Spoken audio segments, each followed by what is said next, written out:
Assalamualaikum teman-teman, perkenalkan nama saya Niken Mailani, asal saya dari Universitas PGRI Yogyakarta. Pada kesempatan kali ini, saya akan membahas mengenai pola penyelenggaraan pendidikan yang ada di negara maju dan negara berkembang. Yang pertama, ada negara Jepang. Negara Jepang merupakan negara maju yang memiliki sistem pendidikan yang sangat baik. Di negara Jepang ini terfokus pada karakter dan pengembangan moral yang baik untuk peserta didik, di mana negara Jepang memiliki pola pendidikan yang mengembangkan pendidikan karakter, moral yang baik, disiplin, dan masih banyak lagi hal-hal yang lain yang bersifat positif yang dikembangkan pada pola pendidikan di negara Jepang. Contohnya, pada pendidikan dasar 3 tahun pertama yang dipelajari oleh peserta didik di negara Jepang yaitu tentang nilai-nilai moral yang baik dan pengembangan karakter peserta didik. Contohnya seperti bagaimana cara bersikap atau menyikapi sesama teman atau sesama masyarakat di sekitar, lalu belajar mengenai toleransi, belajar mengenai saling menghargai, menghormati, dan masih banyak lagi nilai-nilai baik yang akan diberikan pada saat 3 tahun pertama di sekolah dasar di Jepang. Di negara Jepang sendiri itu akan tidak banyak ditemukan petugas kebersihan. Karena apa? Pada sistem penyelenggaraan pendidikan di negara Jepang itu peserta didik akan dididik untuk menciptakan lingkungan yang nyaman atau kelas yang nyaman berdasarkan apa yang sudah mereka bersihkan. Jadi penerapan nilai-nilai kebersihan untuk menjaga lingkungan sekolah baik lingkungan masyarakat itu sudah diterapkan sedari dini oleh pemerintah Jepang, terutama pada penyelenggaraan pendidikan. Jadi peserta didik itu akan dididik atau akan diberikan pengarahan untuk menjaga kebersihan lingkungan belajarnya, sehingga peserta didik terbiasa untuk menciptakan lingkungan belajar yang nyaman untuk dirinya dan untuk teman-teman sekitarnya. Nah, hal tersebut akan membuat siswa terbiasa untuk saling bekerja sama, gotong royong untuk menciptakan lingkungan belajar yang nyaman. Selanjutnya ada negara Singapura. Yang sudah kita ketahui, negara Singapura dia negara maju yang dimana majunya dalam sistem inovasi dan teknologi. Nah, di Singapura ini ada keunikan pendidikan yang ada di Singapura, yaitu pada sistem pendidikannya itu menggunakan 2 bahasa, yaitu bahasa Inggris dan bahasa ibu. Bahasa ibu itu terdiri dari bahasa Melayu, bahasa Mandarin, dan bahasa Tamil atau bahasa Thailand. Kurikulum yang terdapat di Singapura itu lengkap, di mana inovasi dan semangat kewirausahaan menjadi faktor utama atau target utama pada sistem pendidikan di Singapura. Selanjutnya ada negara Malaysia. Nah, negara Malaysia memiliki aturan atau undang-undang yang berisi tentang pendaftaran anak untuk menempuh pendidikan itu 1 tahun sebelum anak siap dalam menempuh pendidikan. Dan di Malaysia itu ada peraturan yang dimana apabila orang tua itu lalai atau menyepelekan hal terkait pendidikan itu akan dikenakan sanksi yang sudah tertulis di dalam aturan atau perundang-undangan yang terdapat di negara Malaysia itu sendiri. Sehingga untuk hal tersebut diantisipasi karena untuk memastikan bahwa peserta didik atau anak-anak di Malaysia itu dapat memiliki hak untuk berpendidikan atau mendapatkan hak mendapatkan ilmu pengetahuan, pendidikan, serta orang tua juga memiliki tanggung jawab atas anak yang harus beliau biayai seperti itu. Nah, selanjutnya ada negara Finlandia. Di negara Finlandia sudah kita ketahui bahwa di sana memiliki sistem pendidikan yang sangat unggul.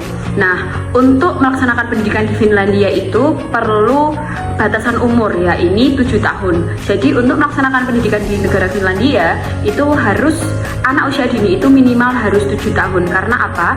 Menurut penelitian yang sudah ada di Finlandia itu untuk dapat memberikan pemahaman yang maksimal atau kemampuan peserta didik yang optimal itu akan dimulai pada umur 7 tahun. Lalu, keunikan pada negara ini, sistem pendidikannya adalah di mana mereka tidak akan pernah memberi PR atau pekerjaan rumah kepada peserta didik. Jadi, untuk PR itu tidak ada. Dan di sana tidak ada ujian. Jadi ujian itu akan diujikan ketika peserta didik sudah berusia 16 tahun. Dan ujian tersebut tidak dijadikan sebagai tolak ukur atau patokan untuk lulus ataupun melaksanakan ke jenjang selanjutnya. Jadi ujian ini cuma mengetes terkait pemahaman yang sudah diberikan oleh guru untuk peserta didik.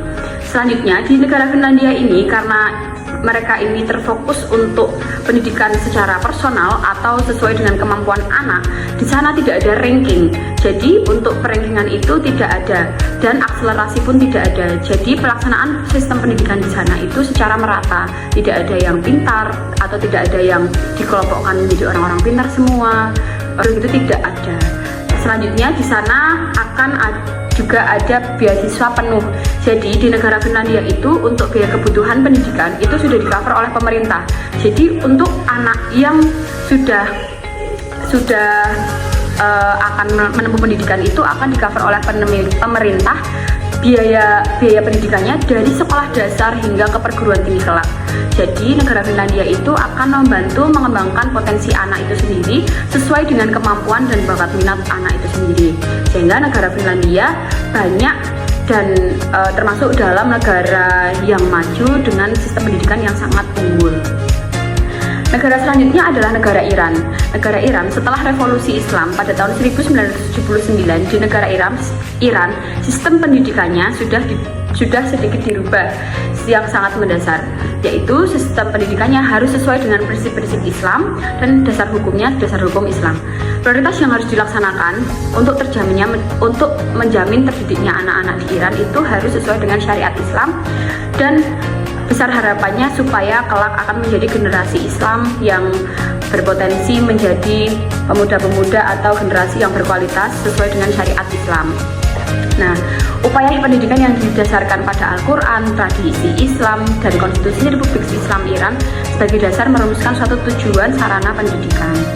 Seperti itu mungkin yang dapat saya sampaikan, dan setelah sudah saya sampaikan tadi beberapa negara-negara yang tadi sudah banyak sekali saya jabarkan, yang dapat kita ambil adalah sistem pendidikan yang berada di negara Jepang. Tentunya menurut saya di negara Jepang itu di sana kan menjunjung tinggi karakter, nilai moral yang tinggi, dan tentunya itu menjadi fondasi yang sangat kuat ketika kelak akan dibentuk sistem pendidikan yang mau sebagaimanapun bentuknya itu akan mudah apabila anak itu sudah memiliki karakter dan nilai moral yang baik sejak dini.